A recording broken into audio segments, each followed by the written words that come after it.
Bonjour à tous, pour ceux qui sont des habitués de ma chaîne, vous savez que j'aime faire des expériences. Je vais en partager une nouvelle avec vous aujourd'hui. Peut-on faire pousser des kiwis à partir des graines récoltées dans les fruits que l'on achète? Alors, il y a de nombreuses vidéos qui circulent sur ce sujet, mais je les trouve soit pas très complètes. Alors, par exemple, ils ne disent pas quelles sont les conditions pour qu'un actinidia, c'est le nom de l'arbre à kiwi, pousse, ou alors je les trouve un peu trompeuses. Souvent, ils montrent des plants d'actinidia après quelques mois et franchement, ça marche pas comme ça. Car oui, les pépins de kiwi peuvent germer, même si la réussite n'est pas assurée. Mais si les conditions sont bonnes, il est possible d'obtenir de jeunes actinidia. J'ai déjà tenté cette expérience plusieurs fois sans prendre de vidéo et c'est pour cela que je vous parle en toute connaissance de cause. Une petite mise en garde, si vous vous lancez dans cette expérience, sachez qu'il va falloir être patient, voire très patient. Déjà, pour obtenir un beau plan, il faut plusieurs années, et encore plus pour espérer avoir un fruit. Et là, c'est encore moins assuré. Je vous expliquerai pourquoi plus tard. Mais c'était une expérience à tenter si vous êtes curieux et si vous aimez les plantes. Je vais faire deux vidéos pour cette expérience. Dans la première, je vais vous parler brièvement du kiwi et de l'actinidia. Ensuite, nous allons récupérer, semer et espérer que nos graines germent. Ça va être ça la première vidéo.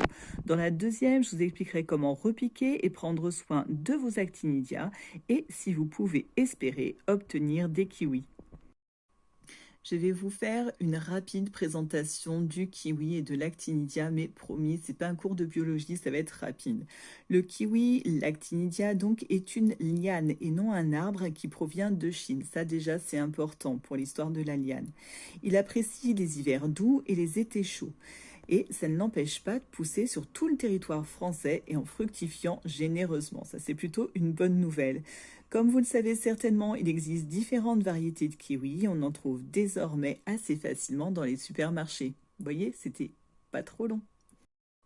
Encore un peu de théorie avec le cycle de culture du kiwi, mais promis, il faut connaître le cycle du kiwi pour mieux le comprendre. Sachez que c'est un cycle annuel. Au printemps, en mars, la vie se réveille et les bourgeons apparaissent sur l'actinidia comme on a ici. Ensuite, en avril, si on a de la chance, les boutons floraux deviennent visibles. En été, les fruits grossissent et s'épanouissent. À l'automne, c'est le temps de la récolte des fruits pour les chanceux, juste avant les premières gelées. Et en hiver, de décembre à février, comme on a ici, on a les feuilles qui vont sécher et tomber. On passe enfin à la partie qui vous intéresse, comment semer les pépins de kiwi. Alors je vous préviens tout de suite, la germination est lente.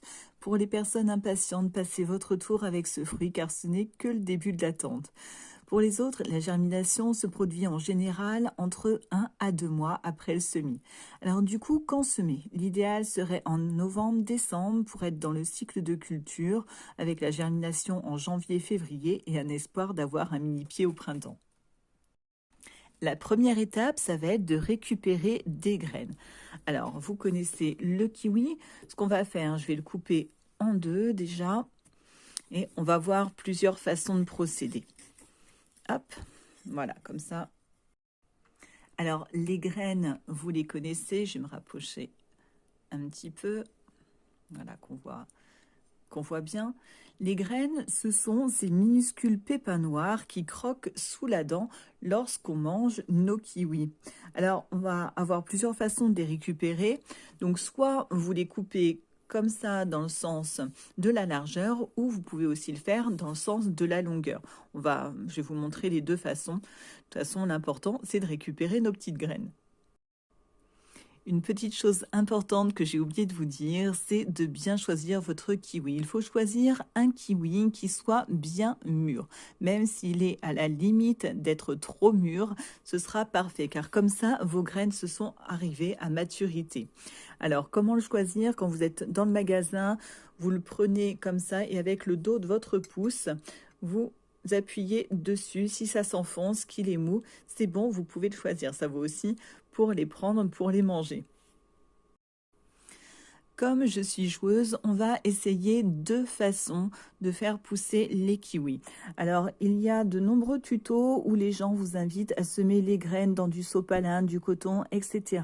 Alors, je ne suis pas vraiment pour et pourtant, c'est des choses que je fais de temps en temps. Mais comme je vous dis, j'ai déjà testé de faire pousser du kiwi et les graines sont tellement petites que dans du coton, ça va se mettre dedans, vous n'arriverez pas à les enlever.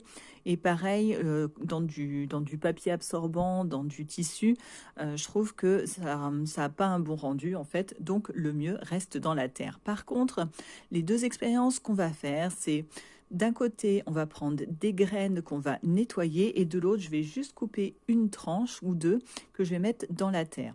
Pourquoi? Tout simplement parce que il est recommandé de nettoyer les graines pour enlever la pulpe, pour éviter après tout risque de pourriture. Parce que toute la chair, en fait, va se décomposer et risque de pourrir. Mais on va essayer les deux méthodes. Pour la première méthode, avec les rondelles de kiwi, on va déjà découper notre rondelle de kiwi. Alors, les petites graines, je sais pas, j'en ai mis ici, c'est tout flou. Elles sont vraiment, regardez, toutes petites et toutes fines. Néanmoins, pour être sûr d'avoir des graines, il faut qu'on coupe au moins, alors ça va pas du tout, je suis toute floue, je vais me rapprocher un petit peu, voilà comme ça. Il faut qu'on coupe au moins, on va dire à peu près 5 mm pour être sûr de ne pas couper nos graines et d'en avoir des graines entières. Voilà, donc on va faire nos petites découpes comme ça. Je pense que dans mon pot, je vais peut-être en mettre deux. On va même enlever le tour comme ça pour gagner un petit peu de la place. Si chez vous, vous disposez de pots, ce sera parfait, un petit pot suffira. Sinon, une autre façon de procéder économique, ça va être de prendre une bouteille en plastique et de créer une mini-serre avec. Pour créer notre mini-serre, on va découper le fond de la bouteille, alors à peu près de la même hauteur que notre pot, donc c'est-à-dire, je sais pas, ça fait quoi? Ça fait 10-15 cm à peu près. Ouais, ici, ça devrait être suffisant. Hop.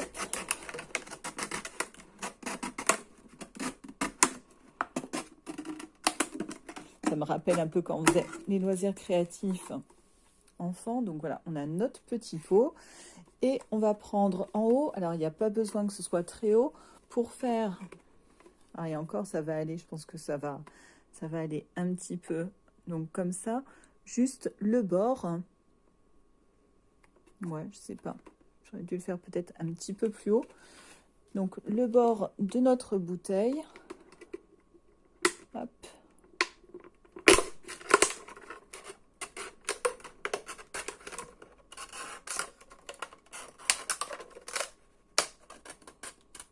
Alors, surtout les enfants et les personnes qui sont...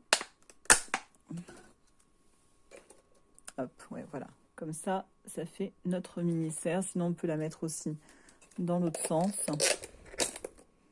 Comme ça, ce sera peut-être même mieux. Faire un petit truc comme ça. Ça fait une espèce de mini bouteille. Donc, je pense que c'est mieux en fait dans ce sens-là. J'ai rempli mon petit pot de terre. Alors, il n'y a pas besoin d'en mettre beaucoup. Vous avez vu la grosseur des graines. On va bien humidifier par contre.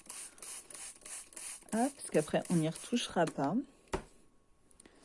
On va découper, comme je vous le disais, nos petits quartiers, nos petites rondelles pour enlever quand même, déjà pour gagner de la place. Donc autour, regardez bien où il y a vos graines, bien évidemment. Hop. Clac. Hop. Alors je suis pas à main parce que en fait du coup avec la caméra je suis de l'autre côté. C'est pour ça que je suis assez maladroite. Et donc on fait pareil. Avec le deuxième, on va essayer d'en placer deux dedans, histoire de mettre plus de chances de notre côté d'avoir plus de graines. Hop, salade de fruits, jolie. Hop, voilà. Je ramène mon petit pot. Et donc, je sais pas si on voit bien. Et je vais donc disposer tout simplement. Hop.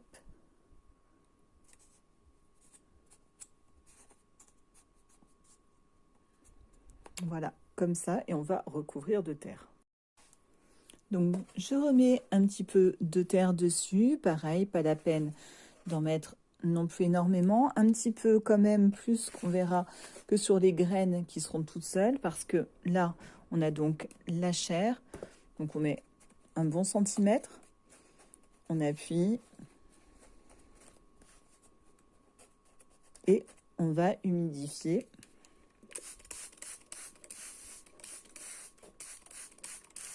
Voilà, ça devrait être bon. Et on va remettre notre petit chapeau. Donc, on a vu normalement que ça passait dessus.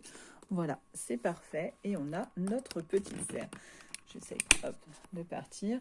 Donc, voilà pour la première expérience. On va laisser ça comme ça. On va passer à la deuxième méthode. Pour la deuxième méthode, comme je vous le disais, on va essayer de récupérer des graines et d'enlever la chair qu'il y a autour. Donc là, au contraire, on fait une coupe dans l'autre sens et on va récupérer nos petites graines. Au mieux, alors, où est-ce qu'elle est ma petite cuillère? Le plus simple reste encore de prendre une cuillère, un petit peu comme quand vous le mangez, de gratter et vous avez vos graines qui sont là, voilà, donc on voit pas trop.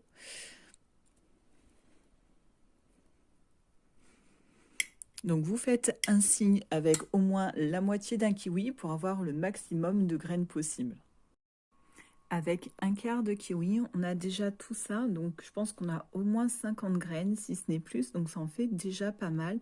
Donc tout dépend après par rapport à votre récipient, la grandeur que vous pouvez avoir, donc vous pouvez soit continuer, mais il faut savoir quand même que si jamais ça fonctionne, après et que vous avez beaucoup trop de graines, vous aurez trop de plants et ils seront serrés, donc c'est un élément à prendre en compte. Dans la plupart des tutos, j'ai vu qu'ils mettaient les graines dans une petite passoire et qu'ils mettaient de l'eau dessus pour les nettoyer. Le problème, c'est que les graines sont tellement petites qu'il faut avoir une toute petite passoire.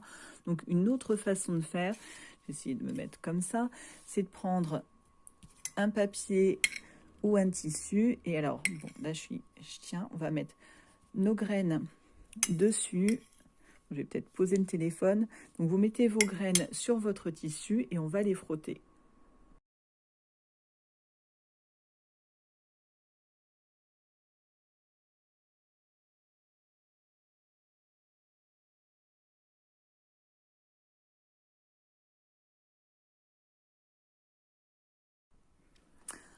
Voilà, bon alors c'est un petit peu humide, il aurait peut-être fallu que je prenne un petit peu plus épais, mais nos petites graines donc sont là et on va pouvoir les récupérer.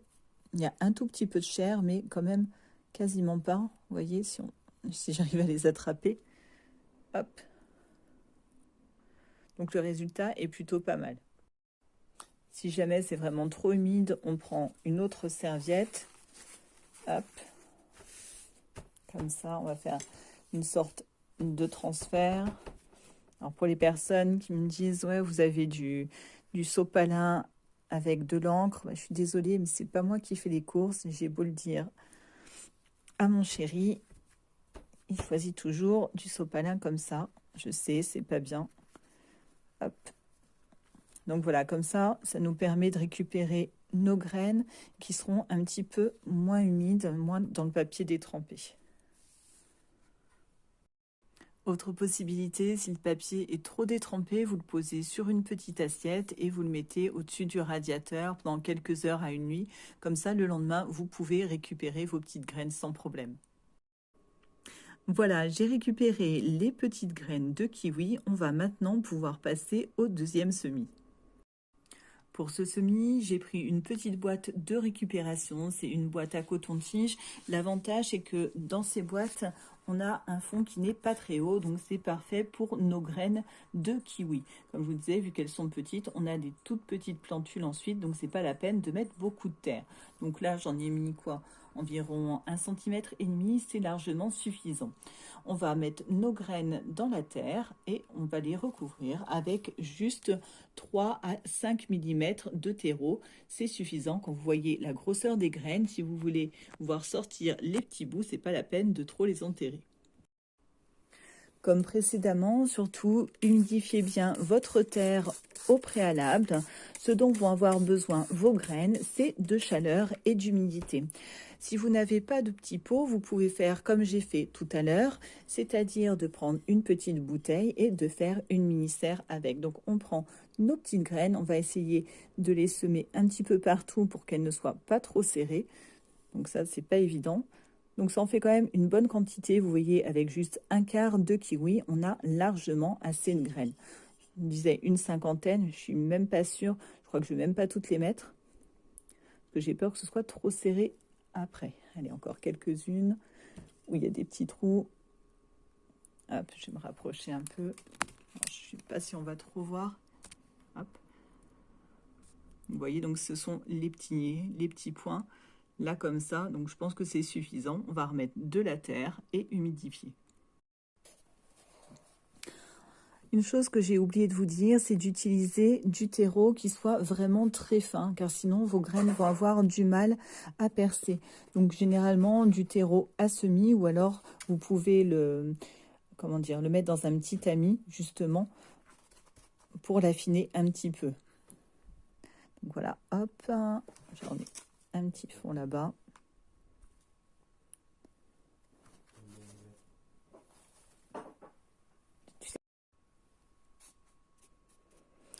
On tasse, on humidifie une dernière fois.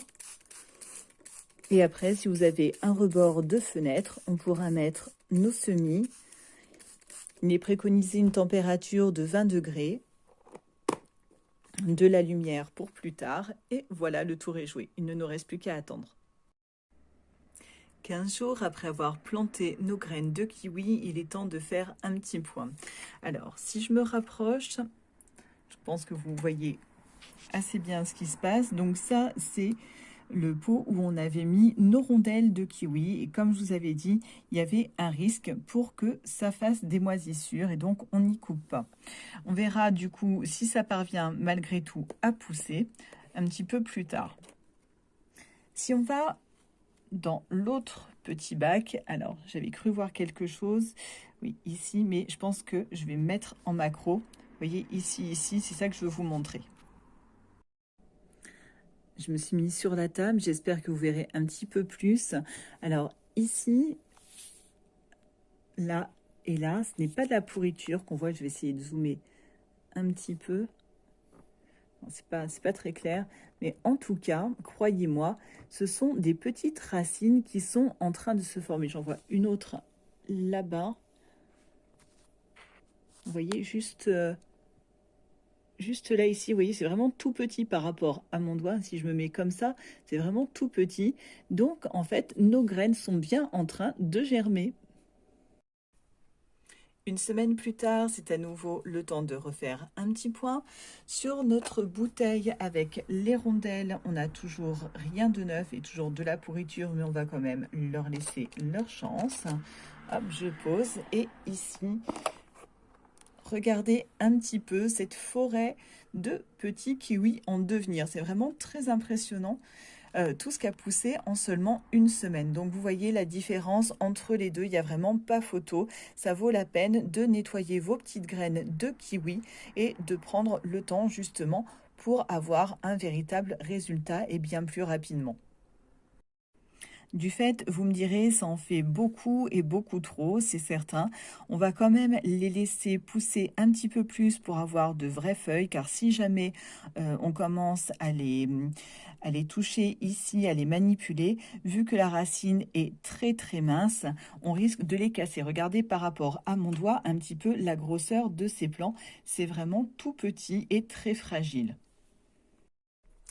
Une fois encore, je me suis laissée avoir par le temps qui passe trop vite et mes petits kiwis, mes petites plantules ont vraiment beaucoup poussé. C'est la forêt vierge. Et comme vous pouvez le constater dans la petite bouteille où on avait mis la rondelle, là aussi, ça y est, ça a poussé également. Donc, on peut valider aussi cette technique. Je vais me mettre sur la table pour faire donc la dernière étape de cette vidéo, c'est-à-dire repiquer nos petites plantules. Donc juste pour vous montrer ici notre petite feuille là de kiwi qui ressemble vraiment à ce qu'on connaît au niveau des kiwis. Alors je vais vous montrer aussi donc là d'un petit peu plus près. Donc nos petites plantules sont très jolies aussi. Donc comme je vous disais, vous voyez que c'est une autre façon qui fonctionne. Il faut juste faire attention quand on a la petite moisissure. Deux dernières remarques avant le repiquage. Quand vous avez vos plants qui sont à l'air libre comme ça, vous risquez d'avoir malheureusement des moucherons qui vont attaquer vos jeunes plants qui sont très fragiles.